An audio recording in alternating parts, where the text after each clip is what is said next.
السلام علیکم ورحمۃ اللہ وبرکاتہ۔ الحمدللہ رب العالمین، الصلاۃ والسلام علی رسولہ الکریم، اما بعد فاعوذ باللہ من الشیطان الرجیم، بسم اللہ الرحمن الرحیم۔ معزز سامعات، کیا آپ جانتے ہیں کہ قرآن مجید کی سب سے طویل آیت کون سی ہے؟ اور اللہ تعالیٰ نے اس ایک آیت میں ایسا کیا حکم دیا ہے جو ہمارے کاروبار، لین دین اور روزمرہ زندگی کو محفوظ بنا سکتا ہے؟ تو آج ہم سورۃ البقرہ کی آیت نمبر 282 کا آسان الفاظ میں ترجمہ اور مختصر تفسیر اور اس سے حاصل ہونے والے اہم اسباق جانیں گے۔ تو اس ویڈیو کو آخر تک ضرور دیکھیں، کیونکہ اس آیت پر عمل کرنے سے انسان بہت سے جھگڑوں، غلط فہمیوں اور مالی نقصان سے بچ سکتا ہے۔ تو آئیے ہم شروع کرتے ہیں۔ اللہ سبحانہ و تعالیٰ اس آیت میں فرماتے ہیں، یا ایھا الذین آمنو، اللہ تعالیٰ نے فرمایا کہ ایمان والو، اذا جب تم لین دین کرو، بدین کسی قرض کا، الی اجل مسمی ایک مقرر وقت تک، فاکتبوہ تو لکھ لو اس کو۔ اللہ سبحانہ و تعالیٰ نے فرمایا کہ ایمان والو، جب تم آپس میں ایک مقررہ مدت کے لیے ادھار کا لین دین کرو تو اسے لکھ لو۔ یعنی اس سے پہلے اللہ تعالیٰ نے سود سے سختی سے منع کر دیا، صدقات و خیرات کی تاکید بیان کی گئی، تو پھر ایسے معاشرے میں قرضوں کی بہت ضرورت پڑتی ہے، کیونکہ سود تو ویسے ہی حرام ہے اور ہر شخص صدقہ و خیرات کی استطاعت نہیں رکھتا، تو اسی طرح ہر شخص صدقہ لینا بھی پسند نہیں کرتا، تو پھر اپنی ضروریات پوری کرنے کے لیے قرض ہی باقی رہ جاتا ہے۔ اس لیے احادیث میں قرض دینے کا بڑا ثواب بیان کیا گیا ہے۔ تاہم قرض جس طرح ایک ناگزیر ضرورت ہے، اس میں بے احتیاطی یا پھر سستی جھگڑے کا باعث بھی بن سکتا ہے۔ اس لیے اس آیت میں، جو کہ قرآن مجید کی سب سے لمبی آیت ہے، اللہ تعالیٰ نے قرض کے سلسلے میں ضروری ہدایت دی ہے، تاکہ یہ ضرورت جو ہے قرض کی لڑائی جھگڑے کا باعث نہ بنے۔ اس لیے حکم دیا گیا ہے کہ مدت کو مقرر کر لو۔ پھر اللہ تعالیٰ نے فرمایا کہ اسے لکھ لو، یعنی اللہ تعالیٰ نے فرمایا کہ جب تم ایک مقررہ وقت تک لین دین کرو ادھار کا تو اسے لکھ لو۔ فَلْيَكْتُبْ چاہیے کہ لکھے، بینکم تمہارے درمیان، کاتب لکھنے والا، بالعدل عدل کے ساتھ۔ پھر اللہ تعالیٰ نے فرمایا کہ لکھنے والے کو چاہیے کہ تمہارے درمیان انصاف کے ساتھ تحریر لکھ دے۔ وَلَا یابا اور نہ انکار کرے، کاتب لکھنے والا، ان یکتبہ یہ کہ نہیں لکھے گا، کاما جیسا کہ علمہ اللہ سکھایا اس کو اللہ تعالیٰ نے، فَلْيَكْتُبْ پس چاہیے کہ وہ لکھے۔ پھر اللہ تعالیٰ نے فرمایا کہ لکھنے والا لکھنے سے انکار نہ کرے، جیسے اللہ تعالیٰ نے اسے سکھایا ہے اسے لکھنا چاہیے۔ وَلْيُمْلِلْ چاہیے کہ لکھوائے، الذی وہ شخص، علیہ الحق جس پر قرض ہے، یعنی حق سے مراد قرض، یعنی وہ شخص لکھوائے جس کے ذمے قرض ہو۔ وَلْيَتَّقِ اللَّهَ چاہیے کہ وہ ڈرے اللہ سے، ربہ جو کہ اس کا رب ہے، وَلَا يَبْخَسْ نہ وہ کمی کرے، منہ اس میں شیئن کچھ بھی، یعنی لکھواتے وقت، یعنی اس سے مراد مقروض ہے، یعنی وہ اللہ سے ڈرتا ہو، رقم کی صحیح تعداد لکھوائے، اس میں کمی نہ کرے۔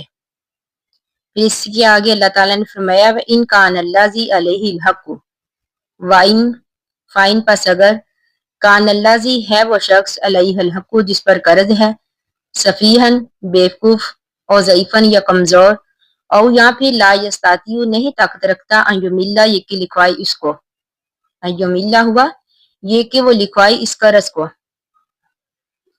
یعنی جس کے ذمہ قرض ہے اگر وہ نادان ہے، بچہ ہے یا کمزور ہے کہ وہ نہیں لکھوا سکتا، تو پھر اللہ تعالیٰ نے فرمایا فَلْيُمْلِلْ وَلِيُّهُ تو لکھوا لے اس کا ولی، بالعدل عدل کے ساتھ، یعنی پھر اس کا والی جو ہے انصاف کے ساتھ اس کو لکھوائے۔ وَاسْتَشْهِدُوا گواہ مقرر کر لو، شہیدانی دو گواہ، من رجالکم اپنے مردوں میں سے۔ پھر اللہ تعالیٰ نے فرمایا کہ تم اپنے مسلمان مردوں میں سے دو گواہ مقرر کر لو، یعنی جب تم قرض کا لین دین کرو اسے لکھواؤ تو دو گواہ مقرر کر لو۔ فَإِن لَمْ يَكُونَ رَجُلَيْنِ اگر دو مرد نہیں ہے، فَرَجُلٌ تو ایک مرد، وَامْرَأَتَانِ اور دو عورتیں، ممن ترضون جس کو تم پسند کرتے ہو، من الشہداء گواہوں میں سے۔ یعنی جن کی دینداری اور عدالت پر تم کو اطمینان ہے، یعنی جن پر بھروسہ ہے، جن پر یقین ہے، ان کو گواہ مقرر کر لو۔ یعنی اگر دو مرد نہیں ہے، ایک مرد ہے تو ایک مرد کی جگہ دو عورتوں کو گواہ مقرر کر لو۔ وہ کس لیے؟ انتظلہ، اگر بھول جائے، احدہما، ان دونوں میں سے ایک، فاتو ذکیرہ، تو یاد کروا دے، احدہما، ان میں سے ایک کو، اخرى، دوسری۔ یعنی قرآن مجید کی اس آیت سے یہ معلوم ہوا کہ دو عورتوں کی گواہی ایک مرد کے برابر ہے۔ اس کے علاوہ یہ بھی معلوم ہوا کہ مرد کے بغیر صرف اکیلی عورت کی گواہی بھی جائز نہیں، سوائے ان معاملات پر جن پر عورت کے علاوہ کوئی اور مطلع نہیں ہو سکتا۔ تو اللہ تعالیٰ نے فرمایا کہ یہ دو عورتوں کی گواہی اس لیے کیونکہ عورت جو ہے، اس میں عورت کی ایک فطری کمزوری کا بیان ہے، یعنی اس کی یادداشت جو ہے مرد کے مقابلے میں کمزور ہے، جیسے کہ صحیح بخاری اور صحیح مسلم میں بھی عورت کو ناقص العقل کہا گیا ہے۔ تو اللہ تعالیٰ نے فرمایا ولا یابا، اور نہ انکار کرے، شہداء، گواہ، ایزا، جب مادعو، اس کو بلایا جائے، یعنی گواہ جب بلائے جائیں گواہی کے لیے تو وہ انکار نہ کرے۔ ولا تاسمو، نہ تم سستی کرو، ان تکتبوہ، یہ کہ تم لکھوا لو اس کو، صغیرن، چاہے وہ چھوٹا قرض ہو، اور کبیرن، یا بڑا ہو، الی اجلہ، اس کے مقرر وقت تک۔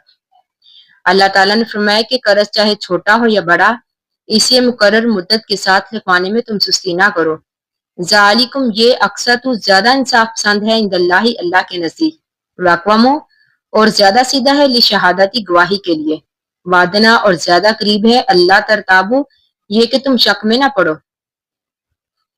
یعنی اب اس میں لکھنے کے فوائد ہیں کہ اس سے انصاف کے تقاضے پوری ہوں گے، گواہی بھی درست رہے گی، گواہ کے بھولنے، شک کرنے، فوت یا غائب ہونے کی صورت میں بھی تحریر کام آئے گی کہ اسے یاد آ جائے گا، اور بھول جو اور شک جو ہے وہ دور ہو جائے گا۔ یعنی لکھنے کے فوائد اللہ تعالیٰ نے اس میں بیان کیے ہیں۔ اللہ تعالیٰ نے فرمایا کہ لکھنا جو ہے اللہ کے نزدیک زیادہ انصاف پسند ہے۔ اللہ، مگر، ان تکونا، یہ کہ ہو، تجارتاً، تجارت، حاضرتاً، نقد، یعنی پہلے اس سے ہم نے پڑھا کہ اگر ادھار کا معاملہ ہو تو لکھ لو، پھر اللہ تعالیٰ نے فرمایا کہ اگر نقدی تجارتی لین دین ہے، یعنی نقد کی صورت میں ہے، فَلَيْسَ، تو نہیں ہے، علیکم، تم پر، جناحٌ، کوئی گناہ، اللہ تکتبوہ، یہ کہ نہ تم لکھو اس کو، یعنی اگر تم آپس میں نقد تجارتی لین دین کر رہے ہو تو اسے نہ لکھا جائے تو تم پر کوئی حرج نہیں۔ واشدو، اور گواہ مقرر کر لو، اذا تبایعتم، جب تم لین دین کرو، یعنی جب تم سودا کرو تو گواہ بنا لیا کرو، یعنی کوئی زمین، مکان، دکان، باغ یا گاڑی وغیرہ کا سودا ہے تو اللہ تعالیٰ نے فرمایا کہ اس پر گواہ مقرر کر لو۔ ولا یزارا، نہ تکلیف دی جائے، کاتبن، لکھنے والے کو، ولا شہیدن، اور نہ ہی گواہ کو۔ یعنی ستانے سے مراد یہ ہے کہ دور دراز کے علاقے میں ان کو بلایا جائے کہ جس سے ان کی مصروفیات میں حرج ہو، کاروبار میں نقصان ہو، یا پھر ان کو جھوٹی بات لکھنے یا جھوٹی گواہی دینے پر مجبور کیا جائے۔ تو اللہ تعالیٰ نے فرمایا کہ کاتب کو اور گواہ کو نہ ستاؤ، یعنی انہیں تکلیف نہ دو۔ وَإِن تَفْعَلُوا، اگر تم اس طرح کرو گے، فَإِنَّهُ، پس بے شک یہ، فسوقن بکم، تمہاری نافرمانی ہوگی، یعنی اگر تم ہیرا پھیری کرو گے، کاتب کو یا گواہ کو ستاؤ گے، تکلیف دو گے، تو اللہ تعالیٰ نے فرمایا کہ یہ تمہاری طرف سے نافرمانی ہوگی۔ وَاتَّقُوا اللَّهَ، ڈرو اللہ سے، یعنی اللہ تعالیٰ سے ڈرو، اللہ تعالیٰ کے احکامات پر عمل کرو۔ وَيُعَلِّمُكُمُ اللَّهُ، سکھاتا ہے تم کو اللہ تعالیٰ، یعنی یہ احکامات اللہ تعالیٰ تمہیں سکھاتا ہے۔ وَاللَّهُ، اللہ تعالیٰ بِكُلِّ شَيْءٍ عَلِيمٌ، ہر چیز کو جاننے والا ہے۔ یعنی جن باتوں کی تاکید کی گئی ہے ان پر عمل کرو، جن سے روکا گیا ہے ان سے دور رہو۔ یعنی یہ اللہ تعالیٰ نے ہماری آسانی کے لیے ہمیں احکامات سکھائے ہیں تاکہ ہمارے لیے آسانیاں ہو۔ تو اللہ تعالیٰ سے دعا ہے کہ ہم نے جو بھی پڑھا اللہ تعالیٰ ہمیں اس کو سمجھنے اور اس پر عمل کرنے کی توفیق دے، آمین ثم آمین۔ آخر دعوانا ان الحمد للہ رب العالمین۔ السلام علیکم ورحمۃ اللہ وبرکاتہ۔